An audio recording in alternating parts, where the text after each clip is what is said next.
Je voudrais d'abord féliciter Papa Nzekani pour l'initiative de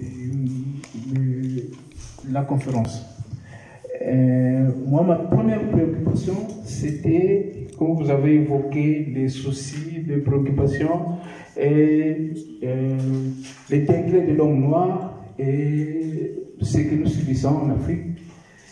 Le vrai problème de Kimbangis, c'est de comprendre d'abord la mission qui est d'abord la nôtre. Et en fait, de faire comprendre aussi aux autres qui est Papa Simon Kimbangu et sa vocation et sa destinée. En fait, un Kimbangis, c'est quelqu'un qui est décolonisé.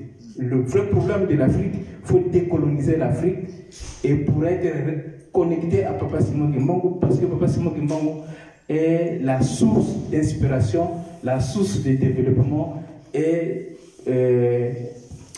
on peut dire que les discours qu'on a évoqués ici, c'est des choses que nous connaissons. Mais Papa Simon Kimbangu nous avait dit que nous aurons l'indépendance spirituelle. Mais le vrai problème, c'est que comment nous on attend ou qu'est-ce qu'on fait pour acquérir l'indépendance spirituelle. Et par rapport à la maturité spirituelle, qu'est-ce que nous faisons pour que nous ayons aussi la maturité spirituelle et est-ce qu'aussi on aide nos frères africains à avoir la maturité spirituelle? Parce que le vrai problème, moi-même je suis Kimbangis, mais ce que j'ai compris, on n'a pas encore saisi, on ne connaît même pas la dimension des Papa Simon Kimbangu. C'est pour cela qu'on est à la fois négligent et on l'enseigne très mal. Aujourd'hui, si on faisait, nous les Kimbangis, on faisait comprendre aux gens la vision, le passé, on connaît le passé, on connaît maintenant le présent et l'avenir aussi est tracé.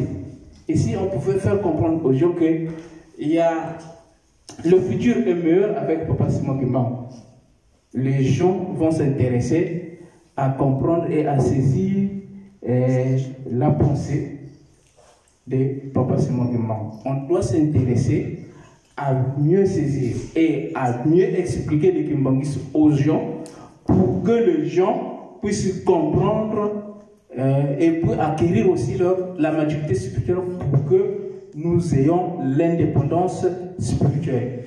Au fait, on doit avoir la conscience collective parce que pour toute révolution nécessite une conscience collective. Les Africains n'ont pas cette conscience, mais pour l'avoir, il faut expliquer ce que Papa disait, que qui sommes-nous? Parce que peu de gens, surtout les Africains, ne savent pas que non, nous sommes d'abord le premier peuple sur terre, et c'est nous qui avions occasionné le déclin de l'humanité, et c'est nous qui avons été maudits parce que la Bible parle de la malédiction, et c'est nous qui subissons cette malédiction. Et au fait, avec Papa Simon Kimbangu, il est venu pour nous restaurer. Et comme c'est l'enseignement qu'on ne connaît pas, et comme c'est des choses qu'on n'arrive pas à expliquer aux gens, pour leur montrer que l'avenir, voilà, notre sort est tracé.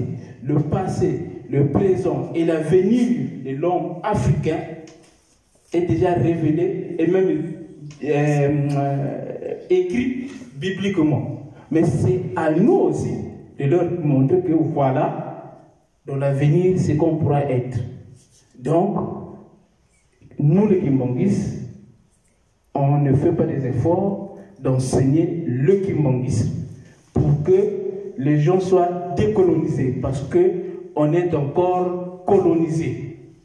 Un kimbanguiste, c'est d'abord quelqu'un qui est décolonisé pour décoloniser son frère, pour que nous ayons la conscience collective et arrêter pour que nous arrivions à la maturité spirituelle, parce que Papa Simon Kimbangu va nous donner l'indépendance spirituelle.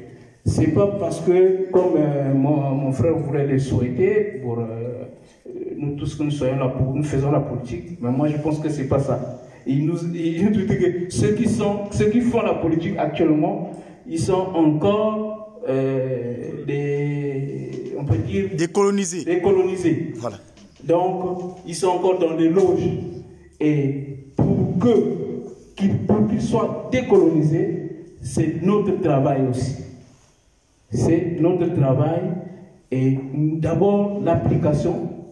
On doit d'abord être appliqué et enseigner aux autres, voilà qui sont. Merci.